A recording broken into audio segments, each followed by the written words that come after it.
I'm running because I believe there's a need for change.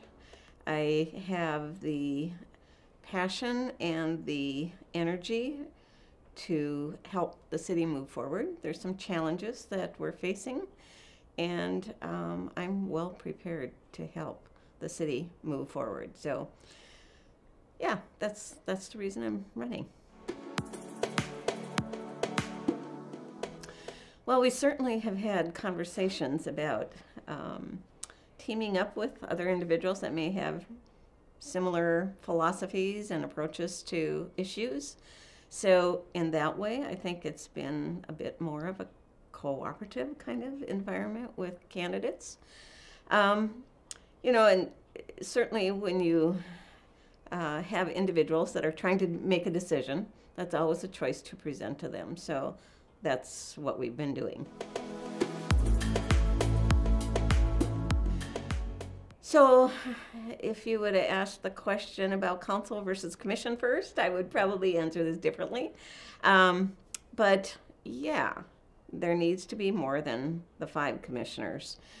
However, there's an issue about the role of the commission as well. So, you know, if a commission is functioning as it should, there probably should be 7 of us, maybe, at the least. That would probably make it a bit easier for it to happen. So yeah, that would make sense to me. I believe strongly we should. And the reason is, we are a community of 120,000 with many different kinds of neighborhoods, with many different kinds of needs. And right now, it's really confusing, I think, for the public to identify somebody that they can go to, and they know that that person is going to follow through and be accountable for getting back to them and communicating with them, and following through, perhaps, with solving some of the concerns that a person might be coming with. So that communication between the public and a commission member would be improved tremendously if the elected official felt accountable for a certain group in the city. So I believe strongly that wards would be a wise thing to do. And then, you know, I think the opposing opinion is always, well, you become parochial in your viewpoint.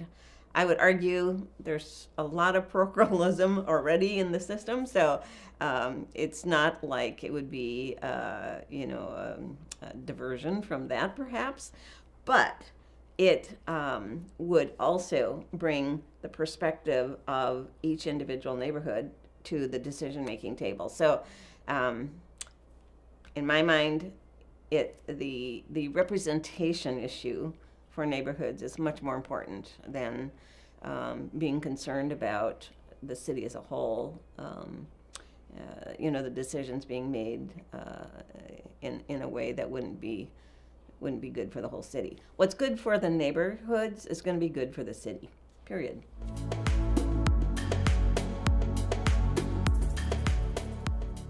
Well, that's a good question. It would certainly, there'd be some natural kind of boundaries of sorts.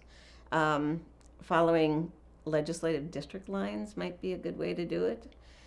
It would depend on how many people per ward, and if that would be able to be lined up with the legislative districts. It would make sense to line them up with the legislative districts as much as possible, probably.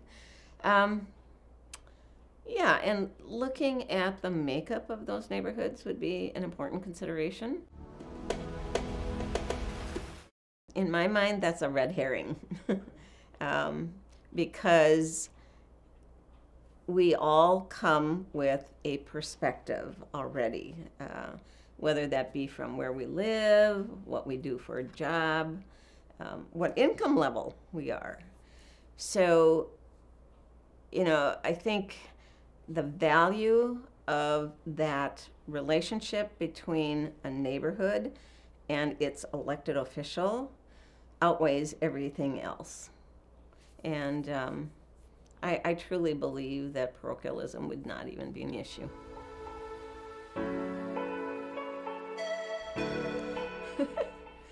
I don't know how else you would do it.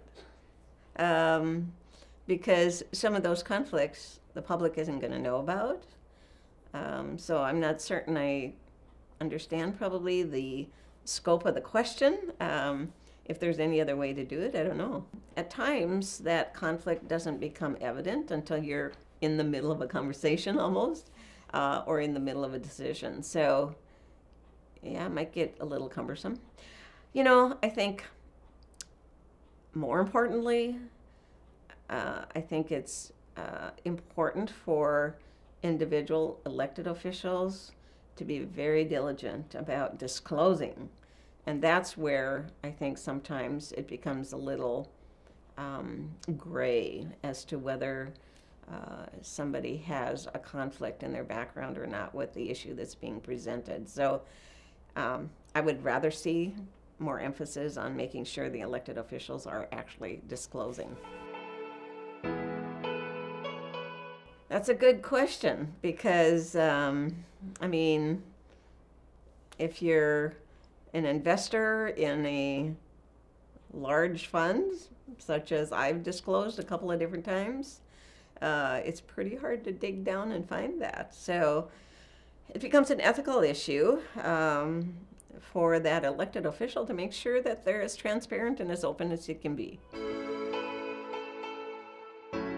So that's where I think there's certainly a process of censoring an elected official from the same body. And I don't know that the City Commission has ever used that, but I know the school board has. So that is an option. Now, there's going to be elected officials that doesn't faze. So it really comes down to elections. And they just need to be either recalled or voted out. You know, after a business day, so maybe people can more easily get there after work. It's probably as good a question or good an answer as I can think of. Yeah, I think it's fine. Definitely. I'd love to see more of that happening at the city level. Yeah. Yes, I believe strongly in that. And part of the reason is that because the City Commission, again, tends to be quite administratively oriented, it's good to have a turnover in perspective. And I believe strongly, I guess I've lived this myself. You know, as an individual, you bring in a certain perspective, certain skill level, certain ideas. You give it your all, make the changes, the improvements that you can, and then somebody else has to come in with a different perspective, different ideas, different energy level. So yes, I do believe in term limits for the local and even state level. Federal is different because then you're working with other states that don't have the same requirements. So that I won't even, yeah, I mean, that's a whole different question. But local and state, yeah.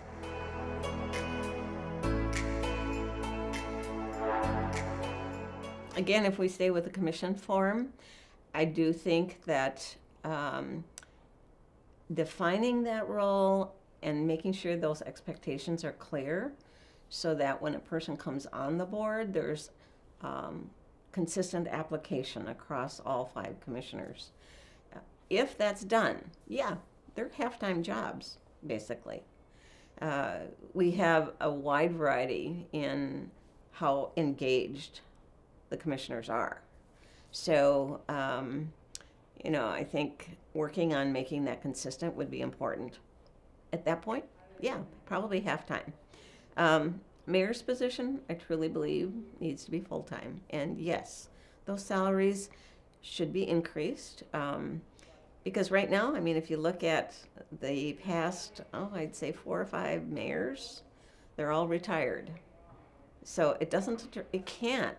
A person that has to make a living can't do it on that salary. I mean, it's just impossible. So it immediately weeds out anybody that needs a full-time kind of income.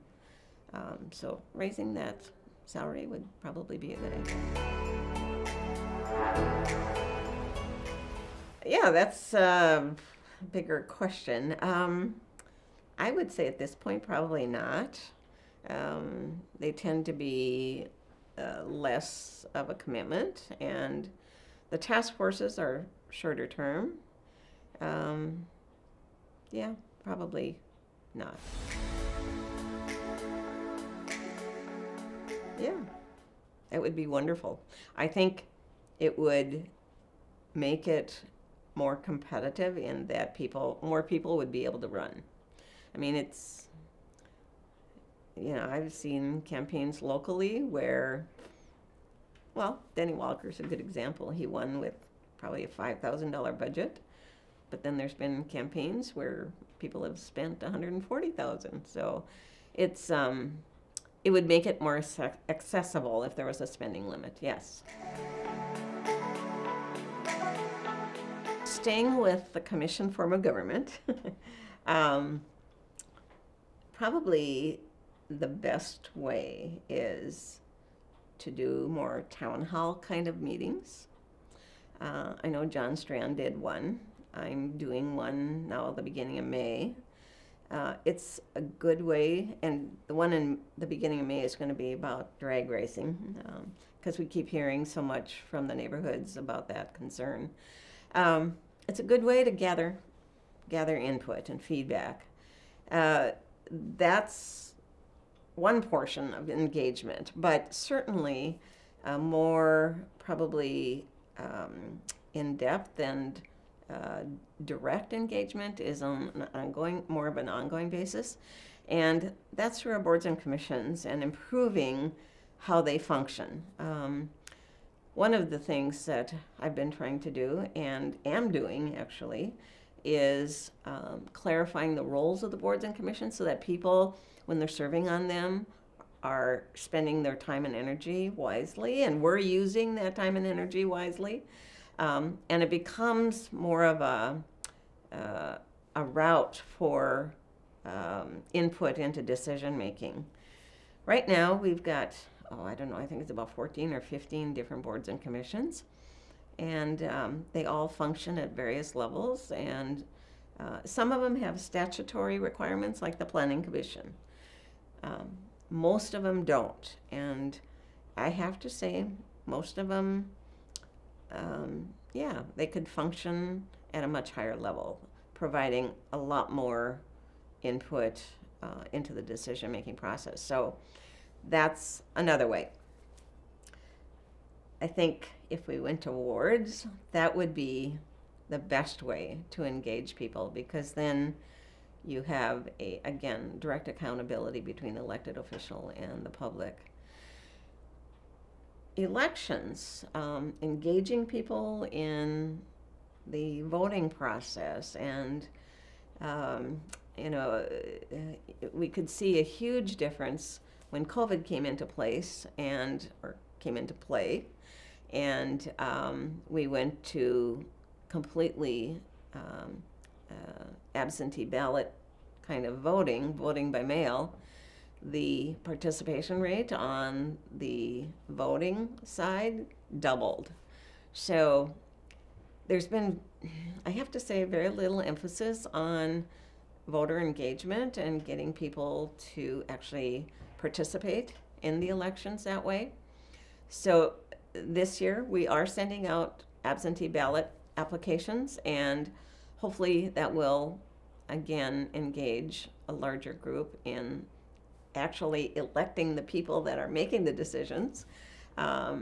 So that whole voter participation piece is something that the city and frankly the county has not done a real good job on really trying to encourage people and engage people in that voting process. So hopefully with voting by mail this year, we'll see a high turnout again, higher turnout. It's still really low. I mean, we're talking 22% only when COVID was in play. So trying to get that up even to 50%, in my mind, would be really good. So working on voter engagement that way.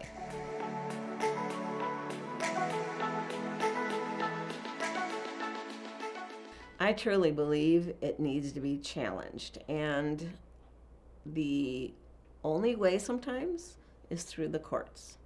And we did that with gun retail sales in neighborhoods. And so far, we've been successful. That was a real clear zoning authority issue that the cities, the municipalities have the authority for zoning. The state does not.